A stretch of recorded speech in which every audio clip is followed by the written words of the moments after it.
नमस्कार दोस्तों, मैं अपने चैनल पर आपका हार्दिक स्वागत करता हूं। हमने फैक्ट्री एक्ट 1948 के सेक्शन नंबर 6 तक इससे पहले के वीडियोस में देखा है। आज हम देखने जा रहे हैं 7A to 10। ये बहुत ही इंपॉर्टेंट वीडियो होने वाला है क्योंकि इसके अंदर में हम बहुत ही कठिन सेक्शंस को बहुत ही आसान भाषा में समझेंगे। दोस्तों, इसमें 7A general duties of the occupier, 7B general duties of manufacturer, 8 inspectors, 9 power of inspector, 10 certifying surgeons आएगा। इस पूरे सेक्शन को हम लोग द इंस्पेक्टिंग स्टाफ के नाम से भी जानते हैं। तो चलिए देखते हैं दोस्तों इनके सेक्शंस के बारे में। तो स्टार्ट करते हैं 7A general duties of the occupier के नाम से। तो general duties of the occupier, यहाँ पर हमने ऑक्यूपायर को समझ लिया था, यह वह है जो मालिक है।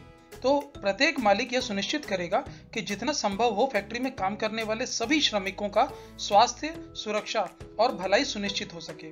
दोस्तों, इसमें यह भी बातें बताई गई हैं कि फैक्ट्री में काम करने के लिए ऐसे उपकरण और सिस्टम होने चाहिए जो सुरक्षित हों और जो स्वास्थ्य के लिए खतरनाक भी ना हो। फैक्ट्री में ऐसे इंतजाम होने चाहिए जिससे वस्त्रों, सामग्रियों के उपयोग, भंडारण और परिवहन में कोई भी स्वास्थ्य या सुरक्षा में खतरा ना हो। सभी श्रमिकों के स्वास्थ्य और सुरक्षा के लिए आवश्यक जानकारी, निर्देश, प्रशिक्षण और निगरानी उपलब्ध करानी चाहिए। फैक्ट्री में सभी कार्य स्थानों को इस प्रकार रखा जाना चाहिए कि वे सुरक्षित और स्वास्थ्य के लिए खतरनाक ना हो। वहां तक पहुंचने और बाहर जाने के लिए सुरक्षित रास्ते और साधन सुनिश्चित कराए जाएं। श्रमिकों के लिए ऐसे कार्य वातावरण की व्यवस्था की जाए जो सुरक्षित, स्वास्थ्य के लिए खतरनाक ना हो और उनके कल्याण के लिए सभी जरूरी सुविधाएं उपलब्ध हों। दोस्तों, इसके अलावा कुछ मामलों को छोड़ करके प्रत्येक मालिक को सेफ्टी पॉलिसी लिखित रूप में तैयार करनी चाहिए और समय समय पर उसमें संशोधन भी करना चाहिए।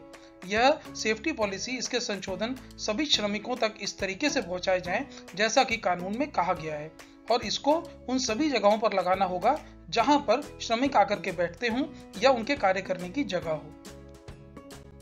तो दोस्तों, ऑक्यूपायर के बाद आता है मैन्युफैक्चरर का जनरल ड्यूटीज। दोस्तों, प्रत्येक व्यक्ति जो फैक्ट्री में उपयोग के लिए ये 3 चीजें कर रहा हो, या तो वह डिजाइन कर रहा हो, या निर्माण कर रहा हो, या आयात या आपूर्ति करता हो, तो इन तीनों चीजों में उसको ये चीजें सुनिश्चित करनी पड़ेंगी। सबसे पहले उसे यह सुनिश्चित करना होगा कि यह जो वस्तु है या इक्विपमेंट है, यह इस प्रकार डिजाइन या बनाया गया है कि उसका उपयोग करते समय यह सुरक्षित है और श्रमिकों के स्वास्थ्य के लिए इससे कोई भी खतरा नहीं है। ऐसा परीक्षण और जांच करवानी होगी जो यह सुनिश्चित करे कि वस्तु सुरक्षित है और श्रमिकों के लिए कोई जोखिम नहीं है उसको यूज करने में। उसे यह भी सुनिश्चित करना होगा और पर्याप्त जानकारी भी देनी होगी फैक्ट्री में उस वस्तु के उपयोग को कैसे किया जाए। उस वस्तु के उपयोग के बारे में, उसके डिजाइन और टेस्ट के बारे में भी उसको सुनिश्चित करना होगा कि पर्याप्त जानकारी उपलब्ध है। उन परिस्थितियों के बारे में जानकारी सुनिश्चित करनी होगी कि वस्तु को उपयोग करते समय यह सुरक्षित होगी और श्रमिकों को इससे कोई जोखिम नहीं होगा। लेकिन अगर वह उसको आयात कर रहा है और वह भारत के बाहर डिजाइन या बनाई गई है, तो यह भी सुनिश्चित करना होगा कि वह वस्तु अगर भारत में बनाई जाती है तो उसे भारतीय मानकों के अनुसार बनाना होगा। यदि विदेशी मानक भारतीय मानकों से ज्यादा उच्च हैं, तो वस्तु उन उच्च मानकों के अनुसार होनी चाहिए। और यह भी सुनिश्चित करना होगा कि अगर वह फैक्ट्री में वस्तु डिजाइन या निर्माण होती है तो उसके ऊपर जरूरी अनुसंधान भी कराया गया है, यानी उसकी टेस्टिंग और उसके ऊपर रिसर्च की गई है। उसकी व्यवस्था करनी चाहिए ताकि यह सुनिश्चित किया जाए कि डिजाइन या वस्तु के कारण श्रमिकों के स्वास्थ्य और सुरक्षा को कोई खतरा नहीं है। यदि संभव हो तो वस्तु के कारण होने वाले किसी भी खतरे को समाप्त करने या कम करने की कोशिश की जानी चाहिए। तो दोस्तों, चलिए टेस्टिंग के बारे में भी समझ लेते हैं। जब हमने टेस्टिंग की बात करी है तब उसका मतलब यह नहीं है कि किसी व्यक्ति को उस परीक्षण या जांच या अनुसंधान को दोबारा करना पड़ेगा जिसे उसने खुद नहीं किया है या जिसे उसने करने का आदेश नहीं दिया है, बशर्ते कि उस परीक्षण, जांच या अनुसंधान के परिणामों पर भरोसा कर सकता हो या भरोसा उसके लिए उचित भी हो। दोस्तों, कर्तव्यों का पालन केवल उन्हीं चीजों और कामों तक ही होगा जिन पर व्यक्ति का नियंत्रण है और उसने खुद किए हैं। यानी अगर वह उसकी रिसर्च, डिजाइन और डेवलपमेंट खुद करता है तो ही उसको यह कार्य करना चाहिए।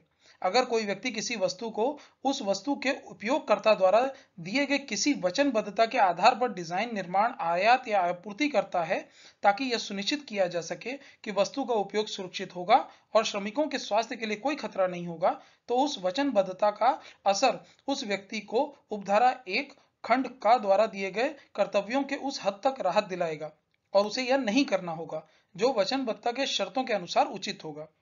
दोस्तों, इस धारा के तहत किसी वस्तु का उपयोग तब तक उचित नहीं माना जाएगा जब तक उसका उपयोग करते समय उस व्यक्ति द्वारा दी गई किसी जानकारी या सलाह पर ध्यान नहीं दिया जाता जिसने उस वस्तु को डिजाइन, निर्माण, आयात या आपूर्ति किया है।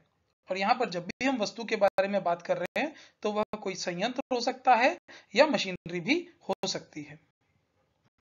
दोस्तों, अब हम समझने जा रहे हैं इंस्पेक्टर्स के बारे में और बाद में हम समझेंगे पावर ऑफ द इंस्पेक्टर्स के बारे में। दोस्तों, इंस्पेक्टर कौन होते हैं? राज्य सरकार राजपत्र के अधिसूचना के द्वारा ऐसे व्यक्तियों को निरीक्षक नियुक्त करती है जो निर्धारित योग्यता रखते हों और उन्हें ऐसी सीमाएं दे सकती है जिन्हें वह उचित समझे। राज्य सरकार राजपत्र में अधिसूचना के द्वारा एक मुख्य निरीक्षक को नियुक्त कर सकती है जो इस अधिनियम के तहत मुख्य निरीक्षक को दी गई शक्तियों के अलावा पूरे राज्य में निरीक्षक की शक्तियों का उपयोग करेगा। राज्य सरकार मुख्य निरीक्षक की मदद के लिए मुख्य निरीक्षक की शक्तियों का उपयोग करने के लिए जो अधिसूचना में निर्दिष्ट की गई हैं उतने अपर मुख्य निरीक्षक, संयुक्त मुख्य निरीक्षक, उप मुख्य निरीक्षक और अन्य अधिकारी नियुक्त कर सकती है जितने वह उचित समझे और जितना बड़ा वहां पे राज्य है। दोस्तों, यहाँ पर जब हम बात कर रहे हैं मुख्य निरीक्षक, संयुक्त मुख्य निरीक्षक, उप मुख्य निरीक्षक, अन्य अधिकारी, ये इनके द्वारा नियुक्त किए गए मुख्य निरीक्षक की शक्तियों के अतिरिक्त पूरे राज्य में निरीक्षक की शक्तियों का प्रयोग करेंगे और कोई भी व्यक्ति जो इसके ऊपर दिए गए और इसके तहत नियुक्त किए गए होंगे, नियुक्त होने के बाद अपना पद बनाए रखने के लिए ऐसा व्यक्ति नहीं हो सकता जो किसी कारखाने या उस कारखाने से संबंधित किसी प्रक्रिया, कारोबार, पेटेंट या मशीनरी से प्रत्यक्ष या अप्रत्यक्ष रूप से जुड़ा हो। तो चलिए दोस्तों, समझ लेते हैं फिर ये निरीक्षक या इंस्पेक्टर्स होंगे कौन। तो प्रत्येक जिला मजिस्ट्रेट अपने जिले के लिए निरीक्षक होगा। राज्य सरकार उपरोक्त अधिसूचना के द्वारा ऐसे सरकारी अधिकारियों को जिन्हें वह उचित समझती है इस अधिनियम के अतिरिक्त एक या अधिक उद्देश्यों के लिए अतिरिक्त निरीक्षक नियुक्त कर सकती है। क्योंकि एक अकेला आदमी सब जगह नहीं जा सकता, इसलिए अतिरिक्त निरीक्षक नियुक्त किए जाते हैं। ये निरीक्षक उन क्षेत्रों में काम करेंगे जिन्हें राज्य सरकार उन्हें सौंपेगी। अगर किसी क्षेत्र में एक से अधिक निरीक्षक हैं तो राज्य सरकार उपरोक्त अधिसूचना के द्वारा उन शक्तियों की घोषणा कर सकती है जिनका हर निरीक्षक उपयोग करेगा। साथ ही यह भी तय कर सकती है कि कौन सा निरीक्षक उन सूचनाओं को प्राप्त करेगा जो उन्हें भेजी जाएंगी। दोस्तों, इस धारा के तहत नियुक्त प्रत्येक मुख्य निरीक्षक, अपर मुख्य निरीक्षक, संयुक्त मुख्य निरीक्षक, उप मुख्य निरीक्षक, निरीक्षक और अन्य अधिकारी भारतीय दंड संहिता 1860 के तहत इसके अनुसार लोक सेवक माने जाएंगे और वे उस प्राधिकृत अधिकारी के अधीन काम करेंगे जिसे राज्य सरकार इस काम के लिए निर्धारित करती है। तो दोस्तों, चलिए समझ लेते हैं पावर्स ऑफ दिस इंस्पेक्टर्स। सबसे पहले ये जो निरीक्षक होता है यह किसी अन्य लोक प्राधिकरण में काम करने वाले सहायकों के साथ या किसी विशेषज्ञ के साथ जिसे वह सही समझता है उसे उस स्थान में प्रवेश करवा सकता है जिसे वह कारखाना मानता है यानी फैक्ट्री मानता है। तो दोस्तों, वहां पर वह संयंत्र, मशीनरी, किसी वस्तु या पदार्थ की जांच कर सकता है, किसी दुर्घटना या खतरनाक घटना की जांच कर सकता है, वहां बयान ले सकता है और जो भी आवश्यक समझे वह कारखाने से चीजें फोटोग्राफी के साथ लेके जा सकता है। कारखाने से संबंधित रजिस्टर या दस्तावेज मांग सकता है, किसी रजिस्टर या दस्तावेज को जब्त कर सकता है, उसकी फोटोकॉपी कर सकता है अगर उसे यह विश्वास हो कि वह इस अधिनियम के तहत किसी अपराध से संबंधित है। वह अभियोगी को निर्देश दे सकता है कि वह किसी परिसर या उसकी किसी वस्तु को तब तक न छेड़े जब तक उसका परीक्षण ना हो जाए। वह माप भी ले सकता है, कुछ फोटोग्राफ चाहिए तो वह भी कर सकता है, कुछ डॉक्यूमेंट भी बनवा सकता है और जिन्हें वह परीक्षण के लिए जरूरी समझे वह अपने साथ लेके भी जा सकता है। यदि किसी परिसर में कोई ऐसी वस्तु या पदार्थ पाया जाता है जो निरीक्षक को लगता है कि उससे उनके श्रमिकों के स्वास्थ्य या सुरक्षा को खतरा पहुंचाया जा सकता है तो वह उस वस्तु या पदार्थ को तोड़ने या कोई प्रक्रिया या परीक्षण करने का निर्देश दे सकता है। दोस्तों, इसके अलावा वह किसी वस्तु या पदार्थ को अपने कब्जे में भी ले सकता है और उसे परीक्षण के लिए जरूरी समय तक रोक भी सकता है। वह अन्य शक्तियों का भी उपयोग कर सकता है जो उसे इस अधिनियम के तहत दी जाती हैं। तो दोस्तों, अब आता है हमारा लास्ट टॉपिक यानी 10th सेक्शन, सर्टिफाइंग सर्जन्स का। जो भी राज्य सरकार है वह इस अधिनियम के उद्देश्यों के लिए किसी विशेष स्थान या कारखानों के लिए जो यह तय करता है कि योग्य चिकित्सा व्यवसायियों को प्रामाणिक सर्जन नियुक्त कर सकती है। योग्य चिकित्सा व्यवसायी यानी क्वालिफाइड मेडिकल प्रैक्टिशनर और प्रामाणिक सर्जन यानी सर्टिफाइंग सर्जन। तो इनको वो प्रामाणिक सर्जन यानी सर्टिफाइंग सर्जन नियुक्त कर सकती है। कोई भी सर्टिफाइंग सर्जन राज्य सरकार की मंजूरी से किसी योग्य क्वालिफाइड मेडिकल प्रैक्टिशनर को इस अधिनियम के तहत अपनी शक्तियों का उपयोग करने के लिए एक निर्धारित अवधि और शर्तों के तहत प्राधिकृत कर सकता है। जब ऐसा किया जाता है तो सर्टिफाइंग सर्जन द्वारा दिए गए निर्देशों को उस क्वालिफाइड मेडिकल प्रैक्टिशनर को लागू माना जाएगा। कोई भी व्यक्ति जो सर्टिफाइंग सर्जन के रूप में नियुक्त किया जाता है, उसकी शक्तियों का प्रयोग करने के लिए अधिकृत किया जाता है, वह इस प्रकार नियुक्त होने पर अपनी शक्तियों का प्रयोग जारी नहीं रखेगा अगर वह किसी कारखाने का मालिक है या उस कारखाने में किए जा रहे किसी कारोबार, किसी प्रक्रिया, किसी पेटेंट या मशीनरी में प्रत्यक्ष या अप्रत्यक्ष रूप से शामिल है या उस कारखाने के प्रबंधन में भी है। हालांकि राज्य सरकार लिखित आदेश द्वारा कुछ व्यक्तियों या समूह को इस नियम से छूट दे सकती है, बशर्ते वह आदेश में तय शर्तों को लागू करते हों और उनको मानते भी हों। तो दोस्तों, ये सर्टिफाइंग सर्जन्स जो होते हैं, ये इन कर्तव्यों का पालन करेंगे। इस अधिनियम के तहत युवा जो व्यक्ति की परीक्षा होगी या उनका प्रमाणन होगा, वो ये लोग करेंगे। कारखानों में उन खतरनाक व्यवसायों या प्रक्रियाओं में लगे व्यक्तियों की जांच करेंगे जैसा कि तय किया गया है।